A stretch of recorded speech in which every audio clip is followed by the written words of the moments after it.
Pamumuhay ng mga Negrito, Indones at Malay, isang pagsusuri. Ano ang pangunahing paraan ng pamumuhay ng mga Negrito? Pagani. Ano ang pangunahing pamamaraan ng pagsasaka ng mga Indones? Paghukay ng mga lupa. Ano ang tawag sa tradisyonal na tahanan ng mga Malay? Bahay kubo. Ano ang pangunahing pinagkukunan ng pagkain ng mga Negrito? Pangangaso at pangingisda. Ano ang pangunahing kasangkapan sa pangingisda ng mga Indones? Pana. Ano ang pangunahing kasuotan ng mga Negrito? Bahag. Ano ang pangunahing paraan ng transportasyon ng mga Malay sa dagat?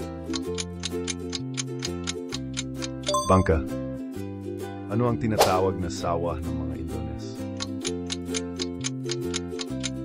Palayan.